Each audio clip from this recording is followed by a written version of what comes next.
真正意义上的联合变身哦，哇操，撩头发！太帅了，我操！让马根把博卡整下台，再帮助斯托马克家族打入富裕阶层，甚至直接推举兰哥当总统，那兰哥就直接统治沙滩界了呀！喂，我不叫魏，我叫出雨云。好冷啊！没想到有人会接，你知道吗？哦哟，皮裤，开始压力最有压力了。范总不知道他弟弟的事情是吧？那应该是不知道的。哇！人間はやわだな。おい、どこ行くんだよ。あいつを追うに決まってる。ほっとけ。冷静になれって。一旦仕切り直した方がいい。グラニュートだからって無理なわけじゃねえだろ。好细心啊，是吧？细心。打鲁。哎，话说这个打鲁会不会说他自己啊，还是怎样？你当成一个正常的口癖也行。好像都可以。你看黑虎口，我操，还有电池盖了，我屌！还有喇叭，进去泡的血管。找到叔公了。叔公跟主乐团接触太多了。没有冰山变身，他就知道什么情况了呗。哎呀哎呀！要干嘛？他的审美和别人不一样啊。卡我死的！深圳的小脑瓜子在飞速运转中。我操，这个他应该是想说让这个画面显得很突才故意这样子拍的嘛，就让你觉得不是嘛。对啊。深圳应该是有点自责吧，毕竟杀了这一姐姐。哦。我操，你当了哥哥的月老是吧？兄さんたちは人間を犠牲にして闇菓子を作ってるから。そんなに人間のことが大事？ちっぽけですぐ壊れちゃう。ほら。要干嘛？ないでよ。人の幸せを奪おうとするのなら、俺はお前たち。我操！哎呦，好变态！赔钱啊！作れば赤ガムは張り切ってジープを傷つけてくれるってことね。そんなことさせない。いいの？哇，其实挺诡异的，配的这个 BGM，包括这个画面也显得很朦胧嘛。剩下全都是哭的，是哭的吗？还是深色系的？枯萎的和深色的都留下来了。あった。詳しいな。だる。なんとか突っ込めや。腕見せろ。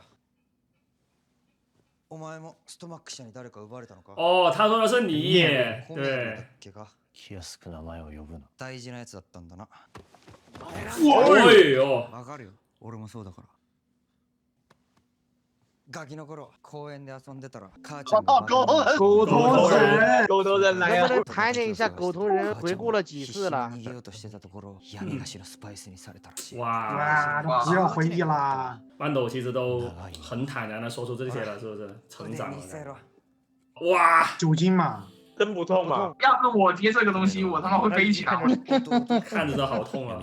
这就是沙糖人的体质嘛，人类还是太脆弱了。真脆弱，我操！あいつは優しいやつだったから闇菓子の魅力より両親が勝ったんだろう。弟を殺したやつをずっと探してきた。手がかりはコメルの背中にあった傷。大きな刃物で切りつけたような。それってあのグラニュートが弟の敵かもしれない。范斗起码知道仇人长什么样。ことよりお前の弟すっげえやつなんだな。バカにしてんのか。違うって。闇菓子のバイト自分の意思で辞めようとしたんだろ。闇菓子の魅力に抗えないやつばっかなのにお前の弟すげえや。俺闇菓子のバイトのやつらも許せないって思ってたけど、そういうやつらにも大事な人がいるんだよ。人間もグラニュートも違わないとこ。由班斗来说出这句话真的是很有象征意义，是不是？他以前要是听到说你弟弟打工，他就是好死。好死，对啊，如果是以前，是不是？有人来给你送零食了。其实我觉得刚刚那段的文戏不输第12集，真不输第12集。他这个洞穴为什么要用 CG 啊？讨论的时候给你们科普一下，稍微。其实有点扯，我感觉。そんなに赤株が大事。其实我觉得他找他回去，并不是单纯为了让他去造黑暗领事这么简单。交渉決裂だね。二哥是把黑暗灵石留下来的哦。对。あのグラニュートが。行くぞ。行くぞ。さらった人たちを返せ。这样安排就很好啊，两个人去打怪，还有一个人去回收。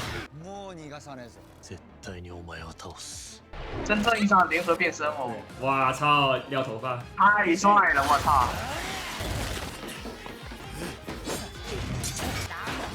哇，这么灵活！直接挑这一下，我还没有挑维亚之类的。哇，这个姿势都不符合人体力学了，我觉得。对，应该是掉了维亚，不然做不出这种动作的。打雷？打雷？我不知道啊。我是打工仔呀，竖琴不是我的活呀，哥们。好贱，你还说这句话？哇，第二天突然失踪的人怎么天都塌了？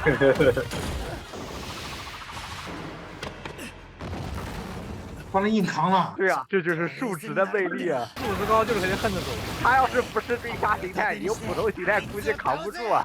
剧情需要他也是能扛的，只是现在要带货嘛，是吧？站在布隆后面，确实站在布隆后面。在这里站。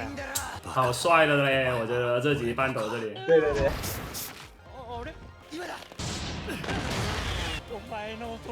哇，人还怪好的嘞，还跟你说了一下。将此之人其言也善。正常如果是想恶心他一下的话，就说我就不告诉你哦，是不是？对。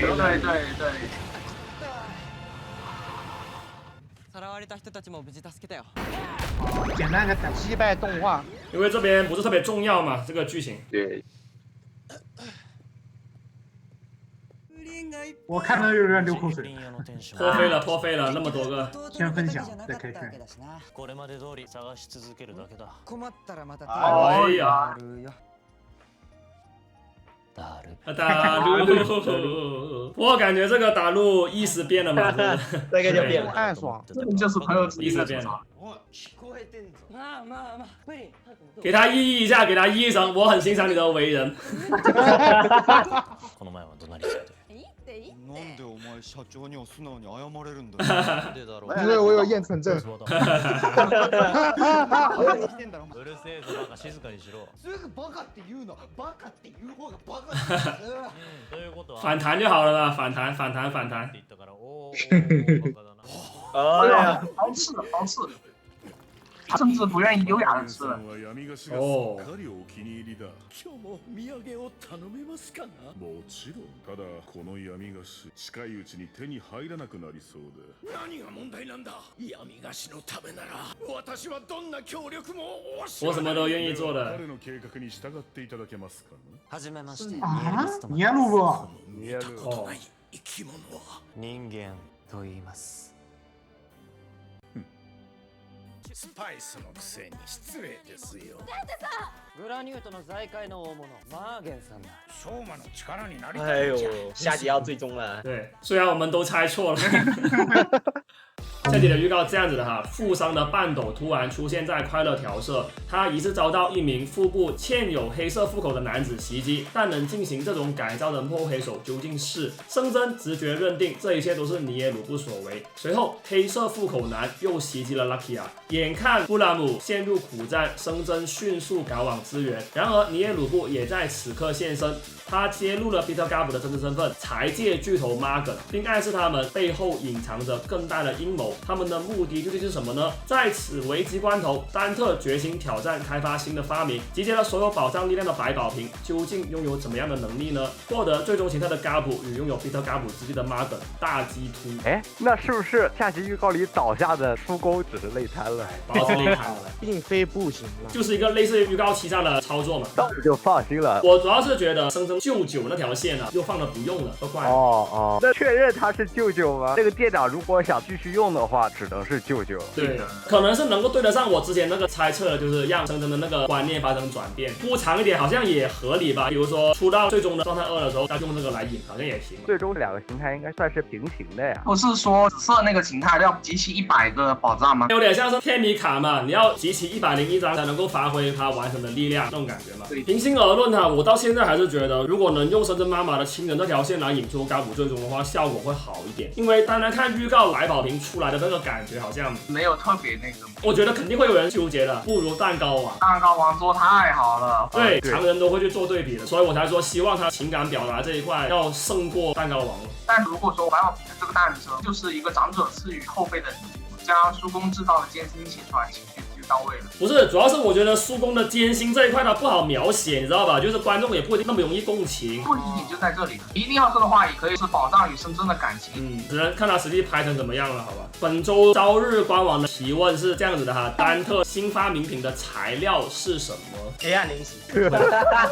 靠宝藏献祭呗。哎，可不可以这样子说？就是宝藏是喂给怀宝瓶吃的呢？胃袋这一块，也不是说吃掉吧，装进去，压缩出某个东西。就是你一吃能尝到所有零食的味道。一口吃所有味道，我觉得还挺恶心的。味儿。没有啊，它不是个按吧？那应该那个按就挑口味了。压缩宝藏技术，黑暗零食就是压缩技术嘛，苏有可能根据黑暗零食这个压缩技术搞了这个百宝瓶。到这个最终道具的时候遇到瓶颈了，突然看到了桌上的黑暗零食。我有一计，可以。有一计。那这样的话，其实尼耶鲁布这集留下那个黑暗零食又起到一点点作用了嘛，是不是？我先顺着这点，要不去讲讲尼耶鲁布跟苏公那段剧情啊。个人的理解里面啊，尼耶鲁布他想要苏公回斯托马克社的目的，并不只是说单纯让他接着去研发黑暗零食这么简单，他是希望苏公不要再给生生他们提供援助了，毕竟是自己的师傅嘛，觉得师傅对自己来说是个不小的障碍嘛。有可能，或者他把苏公当成偶像，他认为苏公现在在浪费自己的才能。哦，你如果这样子理解的话，刚刚他拿走那个零食袋，放一个黑暗零食在那里，好像也有点那个寓意在里头嘛，让他想起来自己是什么人，你不应该这么堕落。但是呢，那个黑暗零食我感觉是有点作用的，一个就演得到你们刚刚提到那个给到苏公灵感去研发百宝瓶了，还有一种可能呢，就是黑暗零食的配方，毕竟隔了10几年，估计也迭代了很多次了嘛，这个黑暗零食可以用来研发黑暗零食的解毒剂之类的东西。但是做这些东西的前提就是苏公不能死啊，回到沙滩界赎罪就好。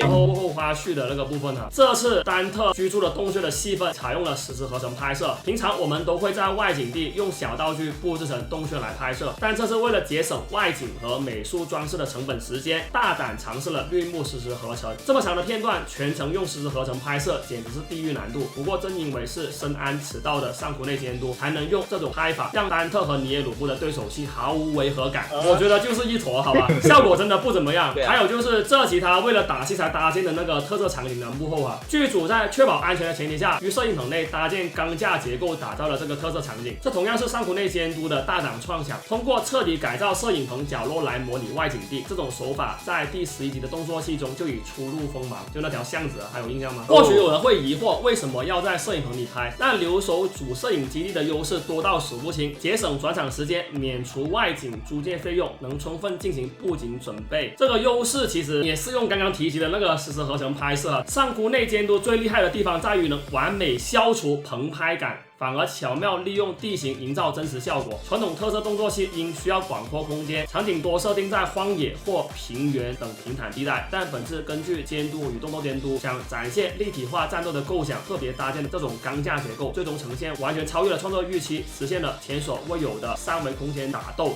打下来的话挺有成龙味是吧？我其实也想到了成龙很经典的一部电影 A 计划。关于这个克隆人的问题，等等我们再聊吧。先进入每周排行的分享吧，好不好？第1名猜一下，直接自信拿1 确实是啊，操作者5万加相关词条，卡梅拉的嘎布排第2哈，3.7万加相关词条。第4名你们可以猜一下，跟好受者相关的，请假吗？再猜一下。快捷贼巴土，对，此巴初代逼王的含金量是不是？而且有点巧，我之前安利好受者的时候也 Q 到了这部作品。然后第6名是朝日哈，汉底是排到第7，4900加相关词条。我念一下有趣的推文哈，当汉底用自嘲的口吻微笑的说我了解研究所的一切时，令人心碎。他已经全盘接受了一切，他的过去让他轻而易举的来到了酸鹤的实验室，而他在这个实验室度过的时光也给他留下了深深的烙印。多么脆弱、坚强又美丽的人啊！虽然我觉得他用这个美丽有点怪异，但是确实有触动到我。不管是这集的文戏部分还是打戏部分，可能也会有人去纠结打戏的过程中半斗好像有点隐身，但是各位也要考虑到半斗它存在的作用呢，是给 Luckia 打辅助，因为他自己也深知这个人头必须要让给 Luckia， 而且这个沙滩人并没有这么强的战斗力，上集打不过是因为他们连在了一起，对不对？所以他只要做好后勤工作就可以了。后面我在回看这集打戏时发现，由于仇敌当前没能像往日那般冷静，以及在不擅长的战斗场景中干架，拉基亚其实并未能像过往那般表现得游刃有余。只能说站在螳螂视角，这个场景是他精挑细选用来以一敌二的。但在被拉基亚逮到摔下来之后，他也再次陷入了被动，最终只能故技重施了，这才演变成了半斗自发充当肉盾，让拉基亚冷静下来，找机会收割的局面。当然，无论是怎样的逻辑，这段打戏看的都是很爽的，毕竟这其中还蕴含着巧克力与布丁的玛利亚主嘛。而且考虑到成龙在日本的火爆程度，说下来那段情节设计的灵感来源，估计还真是 A 计划的名场面。只能说今年藤田会真的带来了很多新东西，就希望后续不会因为星期四开拍被抽掉人手，导致打戏质量下滑了吧。下一条推文哈，汉底只提到了母亲的事呢，其实师傅也被杀害了呀，但这件事他绝口不提。虽然他心里并不觉得自己的遭遇更悲惨，但为了让拉基亚明白我与你站在同样的立场，才只说了这些，因为汉底实在太温柔了呀。把师傅的事情说出来，就显得班底更惨了，对方可能就不会彻底的交心了。就你比我还要惨，我就不想说什么了。不过我觉得非要扯的话哈，师傅是因为半斗对母亲的执念而死的，跟母亲的情况不太一样，所以半斗他不提师傅呢也是对的。就首先半斗他自己也迈不过去这个坎，暂时来说，而且这个伏笔应该还是要再回收的，之前也讲过很多次，我也不想再提了。第8名哈，花束小姐，第9名是丹特叔公，2300家相关的词条，基本上都在猜叔公会不会死啊。但是基于我们刚刚的讨论来说呢，叔公大概率是死不了的。欢迎拎包入住欢乐调色，但是他一个没有人皮的砂糖人躲在欢乐调色，感觉也怪怪的。关键是在山洞里容易落单嘛。如果说你去欢乐调色，那至少还能有个耳目在。用富人的皮好像也不是不行吧，但是他没有做过这个改造。不过既然驱动器都可以复制，那这个技术好像也能复制吧？小问题。对，看到这个问题要怎么处理。第11名是朝日哈，第12名是尼耶鲁布，有3200家相关的词条。杂志里面其实还公开了一个信息，就是尼耶鲁布已经脱离了斯托马克，成为了大总统的伙伴了嘛。在我个人看来，虽然尼耶鲁布他平时爱搞小动作嘛，但是他之前几次表现来说都是比较敬重大哥的，所以呢，我猜尼耶鲁布他是去总统那边当卧底的，就是为南哥逆袭做局嘛。双料特工。第14名是中村优一哈，3大特色之霸，变声器的多到数不过来，他抢好多地方啊。第15名是昭和的边缘哈，第16名是人忍者，第17名是 Lucky 啊，2100家相关的词条。刚刚那段他们两个的对手戏啊，有个点是比较触动到我的。你们想嘛 ，Lucky 他作为一个纯种的沙滩人，他的恢复能力是不是应该会比半斗这种植物沙滩人器官的更坏一些嘛？你们类比一下，生真当时打了满脸伤，拿那个毛巾一抹，伤痕都已经没掉了。Lucky 他作为纯种沙滩人，恢复能力肯定会更快一些，甚至可以说都已经愈合了。但是呢，他还是让半斗给自己疗伤，特有的温柔。对，你这样干是没什么意义，但是我不想辜负你这种好意。对，可能是有这层含义在。而且正常来说，滴那酒精上去，会反弹一下，会缩一下，是不是？但是水母哥是没有这种反应的。双氧水不痛吗？我操！我靠！我要是被滴过那直接从那个碘伏往伤口上抹，痛这一步。对啊，第18名是昭和100年，给各位科普一下，2025年就是昭和100年哈。4月29号是昭和节。日本为什么还有昭和节这种东西？有啊，我跟你说，昭和の日是放假的哟，而且昭和日、宪法日、活动の日加起来会有一个日本的黄金周，但是日本没有调休啊，鸡巴！国力团结的话不要讲。第19名哈 ，Gunanito 2600家相关词条。第20名是修马，有4800家相关词条。第24名呢是牙费红。第25名哈 ，Bitter Gabu 3500家相关的词条。这条我要重点念一下相关的一些推文。漂浮在溶液中的变身腰带 Bitter Gabu， 要知道 Gabu 可是 Gunanito 的器官啊，这场景简直就像把人类的手脚或者内脏单独培养后泡在培养液里一样嘛。虽然不算特别猎奇，但细想其实挺掉色的画面的。当然，它那个电池盖太违和了，我个人不太会往这个方面去想啊。下一条是这样子啦，敌人太弱的话，连强化形态都会被挑刺啊。就算用欧尔模式对付一个完全不知名、沉迷劣质点心的老男人变身的 Bitter Gabu， 也只会显得 Bitter Gabu 太掉价，整体观感全毁了。包括跑掉一个复制人的这个点啊，不是只是说叔叔一个人在聊啊，日本很多网友其实也在纠结。所以如果要合理的去收束的话，那个百利兹可以是复制人。然后下一集告诉你，现在用的这个户口其实就是跑出去那个复制人被二哥抓走。可以。我是希望克隆人里面出现一个我为什么他妈要这样活着的这种人。我能 get 到你想看什么，但是集数不够了。哦，对哦，稍微有点，估计做了取舍吧。那还不如找路边一条，也不是路边一条吧，找了个什么商业政治巨鳄大鳄过来送一送人头。因为这个商业大鳄，我跟你说，其实外网很多的网友也是在调侃，让他当这个最终的电子，怪怪的。他是第一个电子呀，而且才32集，直接变个吉普或者什么的，是不是有点太早了？也是。水。然后他这集的结尾也算是给了一个比较合理的解释嘛，毕竟吃黑暗零食吃到脑袋尖尖的了，已经没有办法正常思考了。他下场是合理的，只能这样子说，也是能够变相的体现出来黑暗零食的那个有危险性有多大，对吧？教育性是拉满了，真的。哎，我发现一个好像很恐怖的东西啊！之前那个情报不是说沙唐人的尸体吗？那现在你们知道用来复活酸鹤的沙唐人的尸体到底是哪一具了吗？顺着这个猜测，叔想再补充多个脑洞啊！各位要知道，妈梗可不是路边一条哦，他如果死掉的话，应该会涉及到很多问题的。那酸鹤利用他的尸体复活之后，是不是还能起到夺舍妈梗在沙坦人界身份地位的作用呢？真这样搞的话，假如后续剧集要让博卡和利杰鲁领盒饭，在他们的社会地位不发生变化的前提下，让尼耶鲁布再如法炮制一下，或者让妈梗把博卡整下台，再帮助斯托马克家族打入富裕阶层，甚至直接推举兰哥当总统，那兰哥就不仅仅是逆袭成功，而是直接统治沙塔人界了呀！真这样展开，我不仅得收回刚刚的言论，还得狠狠吹一波让妈梗当嘎补最终第一个电子的天才想法了，就看看实际会是怎么个事咯。再给各位科普一下，妈梗的演员并不是高木社出演他是找了 JE 的二桥静一客串，他曾经客串过炼金联合的废物干部之一还有闷着第10集客串过卖薄饼的老板。很巧因为下集播出临近蓝孩节嘛，所以深圳那里搞鲤鱼旗，反正5月5号就是要吃薄饼挂鲤鱼旗的嘛，就是日本的习俗。第26名昭和 No.1， 第27名暗黑大兽神，